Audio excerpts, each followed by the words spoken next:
22 years after it first appeared on a Yamaha sport bike, the YZF-R7 name makes a return.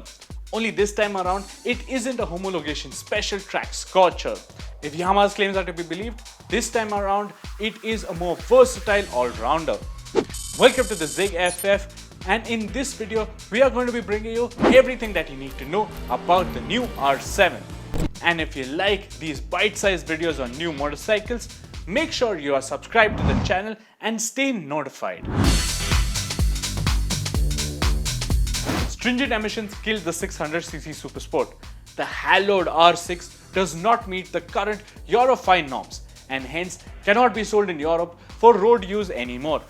It is still available as a track-only bike though. Hence, the R7 has been created to plug the gap between the sweet R3 and the phenomenal R1. The new R7 doesn't look anything like its former self. It is sharp, sleek and a little quirky. Those twin LED DRLs are in tune with Yamaha's R family design language, but the single projector headlamp is quite unique to the R7. Yamaha has managed to package the R7 as tightly as possible. Thanks to the dimensionally smaller engine, it isn't as wide or as bulky as the R6. But the R7's tail does have the same air scoops like the ones we've seen on the R15 V3.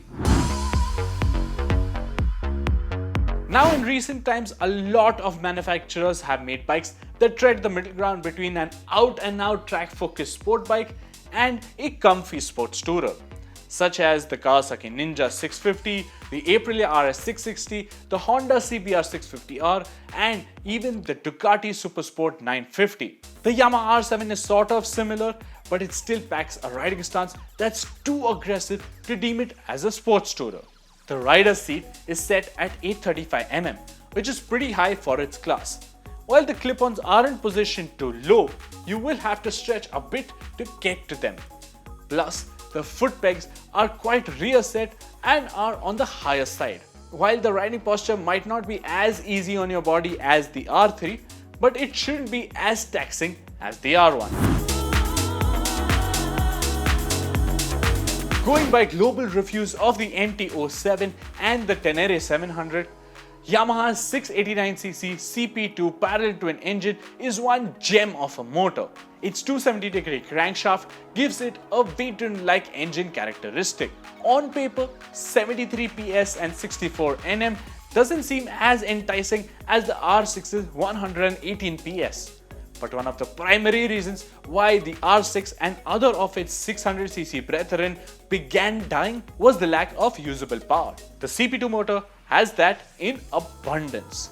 And on the R7, Yamaha has revised the intake, internals, and even the final drive to lend it better acceleration, which makes it better to use on a daily basis than the R6. The R7 gets a revised version of the MT-07's tubular steel diamond frame with an aluminium center brace. It isn't the famed delta box frame like the R1 or even the R15 V3. But just like the R3, which has a similar chassis, the R7 will likely be a beautiful bike to ride in the canyons and even on the racetrack.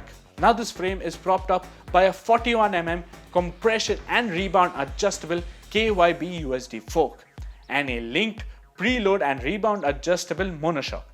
This is a considerable step up from the MT-07, which uses simpler non-adjustable suspension. While the R7 uses the same brake rotors as the Naked, it actually gets 4-piston radial calipers at the front for better braking performance. And to maximize its handling abilities, the R7's lightweight 10-spoke aluminum alloy rims come short with grippy Bridgestone Battleaxe Hypersport S22 tires.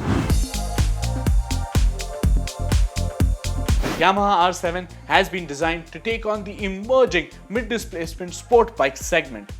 You've got the super affordable but not as powerful Kawasaki Ninja 650 on one end of the spectrum, while on the other end, you've got the technologically superior Aprilia RS 660.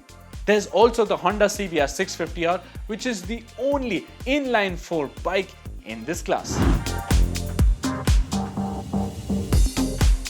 We feel that Yamaha's mid-displacement motorcycles would actually do quite well in the country.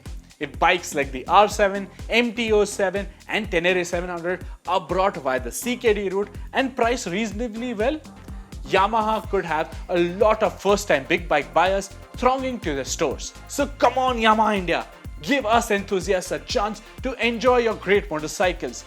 And if you feel the same, do hit that like button and let us know in the comments which one of the Yamaha 700cc bikes is your favorite.